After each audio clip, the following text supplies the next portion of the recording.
And now for our last presentation, Dr. Wiebe. Hi, everybody.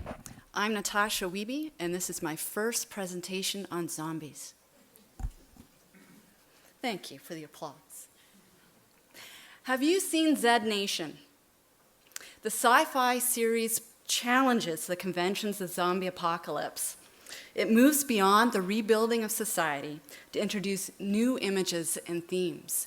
In one episode, a half-human, half-zombie baby is born.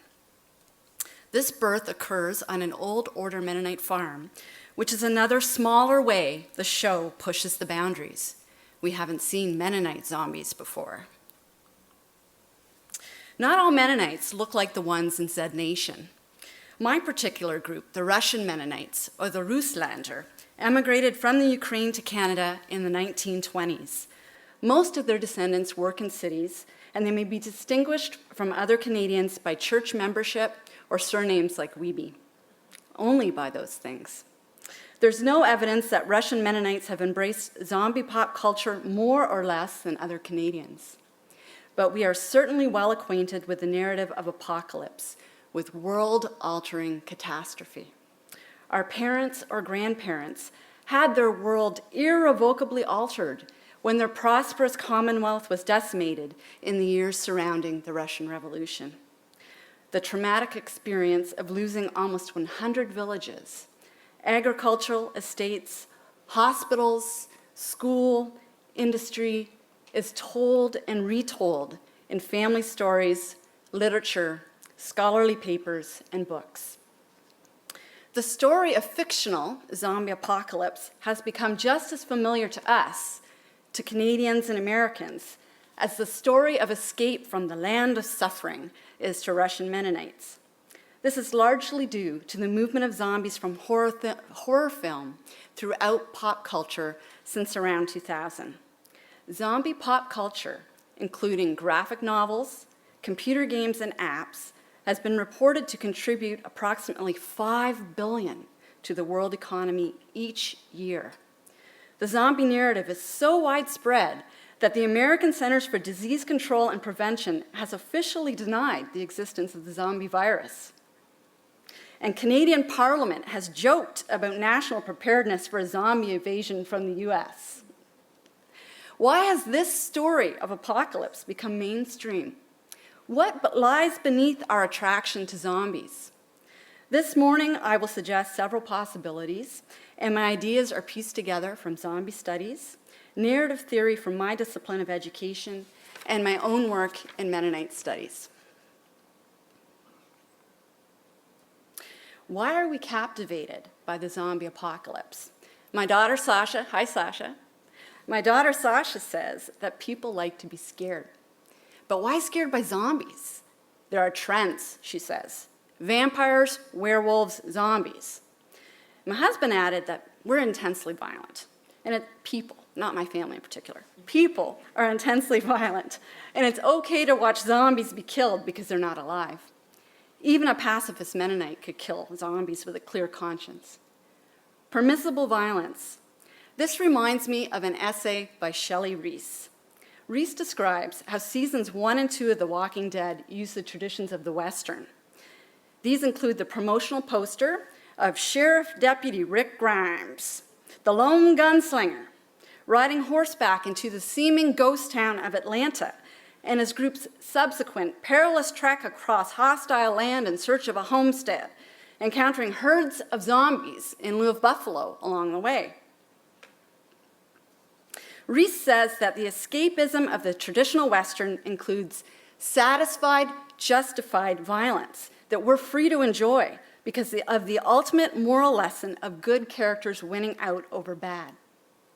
Another scholar, Karen Renner, acknowledges that the apocalyptic narratives like The Walking Dead are enjoyable because they offer an exciting escape from daily existence that is, at best, tediously safe. So for some, the zombie story offers an entertaining distraction from the daily grind. But for others, the story resonates because it reimagines potential threat. Kyle Bishop says that the modern zombie film was born in 1968 with Romero's Night of the Living Dead, but that following 9/11, there was a resurgence of zombie movies. Bishop also observes that there was a new development of zombie literature.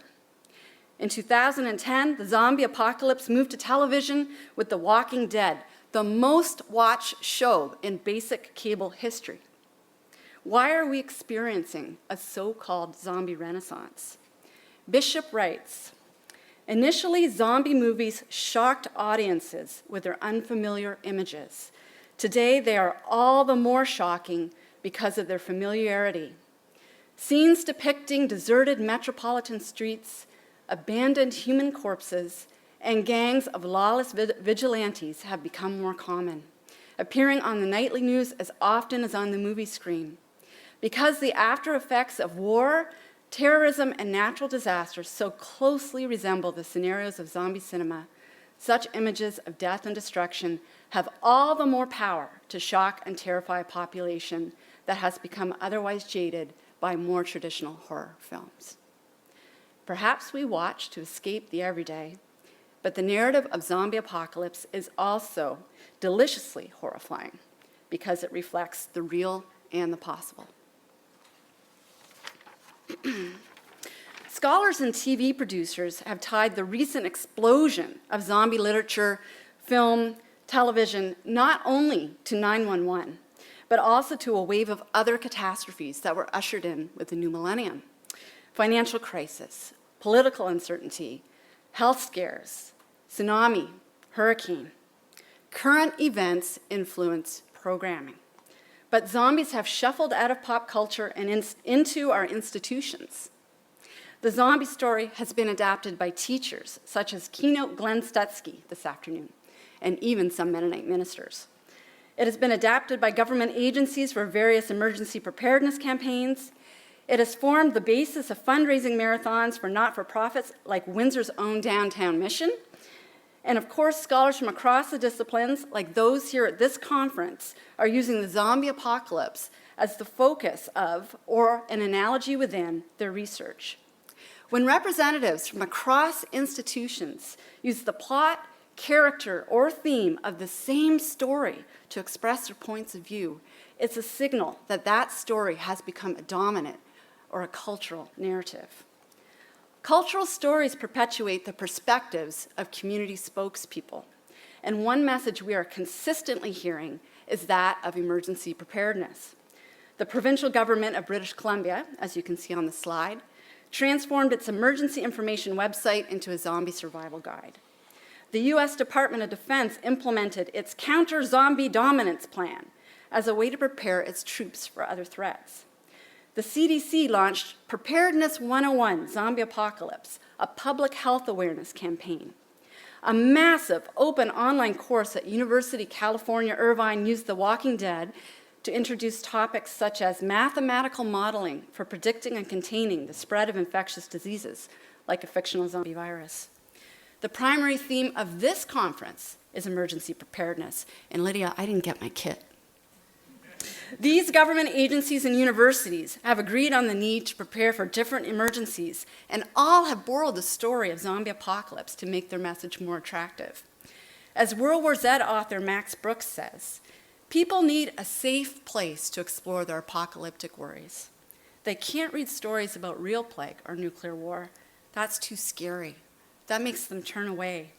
Zombie stories give people the opportunity to witness the end of the world they've been secretly wondering about, while at the same time allowing themselves to sleep at night, because the catalyst at the end is fictional.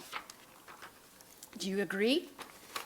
Are you unconsciously or even consciously preparing for apocalypse when you watch The Walking Dead? Or is something else going on? Educational psychologist Jerome Bruner says that the way we tell others and ourselves about our lives is through story. And through the stories we tell, we organize our memory and we develop understanding of our lives. And moreover, the stories that we choose to tell are taken from our culture. So I first encountered these and other ideas about life as narrative when I was beginning to study Canadian Mennonite writing. I haven't encountered any Mennonite writers who weave the zombie apocalypse into their personal narratives, into their stories of life experience. but I have encountered writers who adapt another story of apocalypse, that of Mennonite diaspora. 400 years of Mennonite experience in Europe is characterized by a pattern of settlement in self-contained communities, abandoning those communities due to extreme intolerance from outsiders, and then starting over in other countries. Rudy Wiebe tapped into this narrative of diaspora when publicly reflecting on the response to his first novel, Peace Shall Destroy Many. Published in 1962, Wiebe's novel is generally considered to have jump-started the burgeoning genre of Mennonite literature in English. Set up in a small Canadian Mennonite community during World War II, the book depicts that community's struggles with premarital sex, racism against First Nation and Métis neighbors, and doubts about Mennonite practices of non-resistance and conscientious objection. Many Mennonites criticize this widely read and reviewed novel for revealing shameful secrets that should not be publicized among Mennonites, let alone revealed to outsiders. In the controversy that followed, Wiebe felt compelled to resign his position as editor of the official magazine of the Mennonite Brethren Church and moved temporarily to the United States.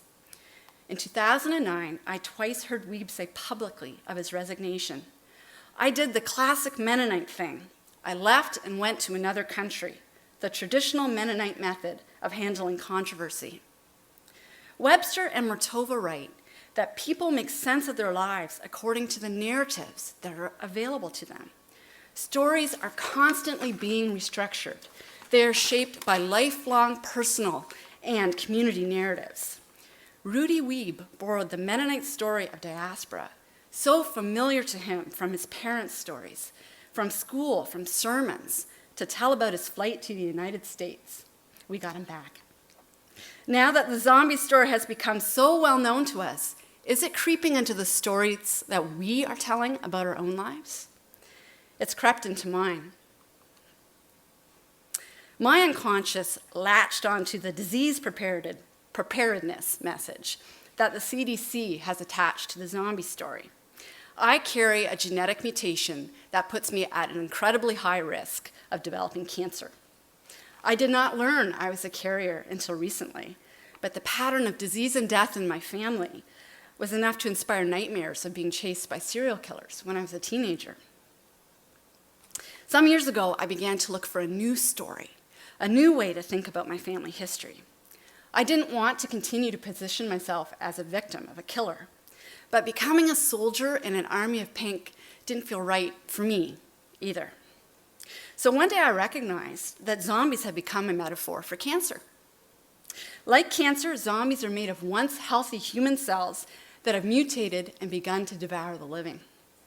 Moreover, much like preventative surgery is a recommended treatment for people like me, so the removal of a limb is the survival option for those bitten by zombies, like poor old Herschel Green from The Walking Dead that you can see on screen here.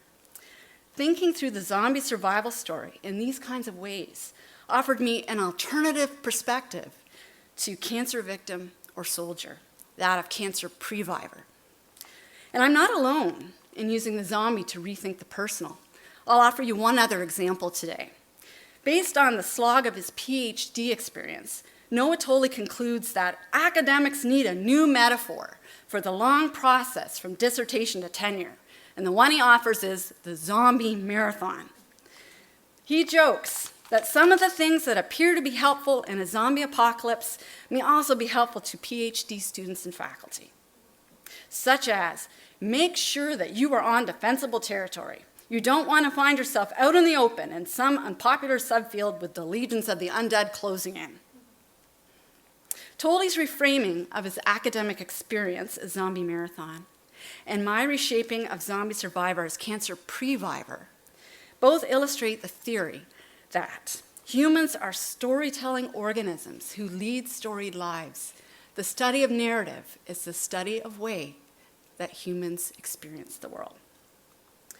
Survival theorist and professional adventurer Lawrence Gonzalez offers examples of Holocaust and other survivors who designate personal places to face their anxieties, such as telling their stories to groups or in their writing. Similarly, In The Walking Dead, the governor creates a ring in which the residents of the walled town of Woodbury can fight the undead. Discomforting for some, this ritual nonetheless provides a safe way for residents to face their fears. Has your weekly watching of The Walking Dead become a similar ritual, providing a place to locate or even confront anxiety?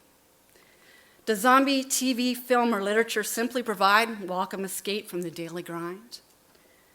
Does thinking through the zombie story engender new perspectives on health, work, or other personal challenges? Or does the zombie story simply provide a trendy way to hook the audiences of your presentations, your classes, and your reports?